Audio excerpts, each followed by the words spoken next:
Good morning students. My name is Arvind and I am your computer teacher. Today we are going to learn computer introduction. First of all, I would like to say you evolution of computer. Computer की क्रांति, basically हम इसको कह सकते हैं कि history of computers, यानी कि आज जो हम लैपटॉप्स, पर्सनल कंप्यूटर्स, स्मार्टफोन्स, यानी कि मॉडर्न टेक्नोलॉजी से लैस हमारे हाथों में जो कंप्यूटर्स या लैपटॉप या मोबाइल फ़ोन्स हैं, इनको आने तक, यहाँ तक आने के लिए कितनी चुनौतियों का सामना करना पड़ा है और कैसे कैसे क्रम में वो डेवलप्ड होते आए हैं। बेसिकली कंप्यूटर किस लिए होता है? कंप्यूटर का 3 इम्पॉर्टेंट वर्क है। वो कौन कौन से हैं? पहला, टाइम मैनेजमेंट। कंप्यूटर टाइम को मैनेज करता है। टाइम मैनेजमेंट का मतलब ये हो गया कि अगर कोई काम 2 व्यक्ति 4 व्यक्ति कर रहे हैं, टाइम लग रहा है, तो उसको कंप्यूटर अकेले कर सकता है और बहुत तेज कर सकता है। तेज कर सकता है इन मीन्स स्पीड। किसके लिए बनाया गया है? स्पीड के लिए बनाया गया है। एंड देन किसके लिए बनाया गया है? एक्यूरेसी के लिए बनाया गया है।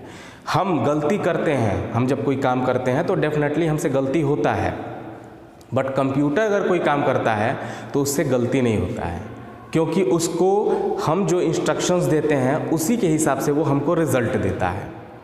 तो बेसिकली किस लिए बनाया गया है? Fast calculating machine.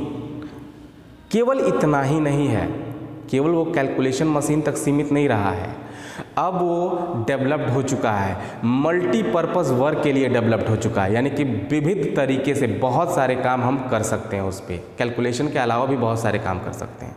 जैसे आप लोग देखते होंगे, टिकट की बुकिंग हुई, अगर आपको यहाँ से दिल्ली जाना है तो डेफिनेटली आप टिकट बुक कराएंगे। किस पे बुक होता है? ऑनलाइन, घर पे कंप्यूटर से बुक कर सकते हैं आप। छोटा सा एग्जाम्पल था। आप किसी ऑफिस में जाते हैं, वहाँ देखते होंगे कंप्यूटर पे काम हो रहा है, यानी कि कंप्यूटर आज के जनरेशन के लिए इम्पॉर्टेंट टूल्स बन गया है। बिना इसके काम करना संभव नहीं रहा है। हर कोई चाहता है कि हम कंप्यूटर पे काम करें, तो कंप्यूटर का इम्पोर्टेंस भी है। हिस्ट्री की बात करें तो ये कहाँ से आया? चाइना ने सबसे पहले अबैकस नाम का एक यंत्र बनाया, जो कब बनाया था? 3000 BC। कब बनाया था? 3000 BC, बिफोर क्राइस्ट।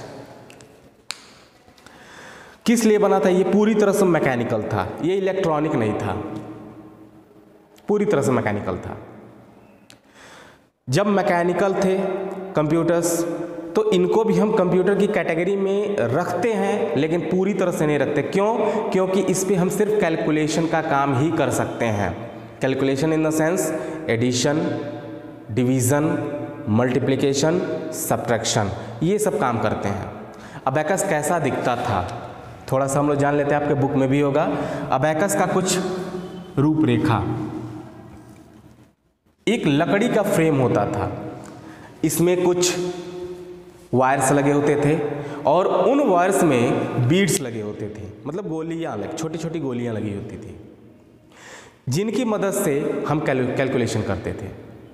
तो सबसे पहले कंप्यूटर का प्रारंभ यानी कि इतिहास कहाँ से शुरू होता है? 3000 BC से शुरू होता है। और 3000 BC में किसने बनाया था? चाइना ने बनाया था। चाइना ने क्या बनाया था? अबैकस बनाया था। Abacus, ABACUS, abacus. क्लियर है?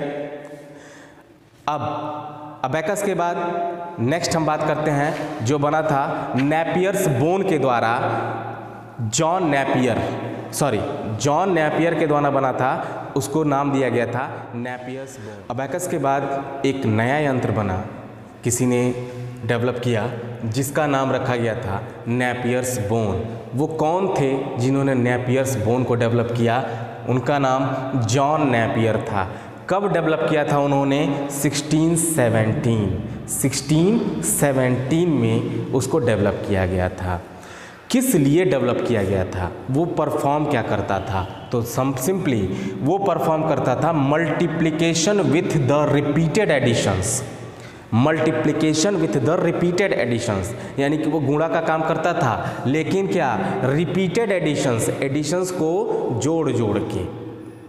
उसके बाद क्या करता था, वो डिवीजन का भी काम करता था विथ रिपीटेड सब्ट्रैक्शंस। क्या करता था, डिवीजन विथ रिपीटेड सब्ट्रैक्शंस। उसका बेसिकली काम यही था, यानी कि वो मल्टीप्लिकेशन काम करता था, डिवीज़न का काम करता था और एडिशन या सब्ट्रैक्शन को रिपीट कर करके वो कर लेता था, इसलिए बनाया गया था। इसके बाद से बना था पैस्कलाइन मशीन। उसके बाद क्या बना था, पैस्कलाइन मशीन। किसने बनाया था ये ब्लेज पास्कल ने बनाया था। किसने बनाया था, ब्लेज पास्कल। कब बनाया था, 1642 बनाने का जो वर्ष था वो 1642 था। किसने बनाया था, ब्लेज पास्कल ने बनाया था। कब बनाया था, 1642 में। नाम क्या था, पैस्कलाइन मशीन।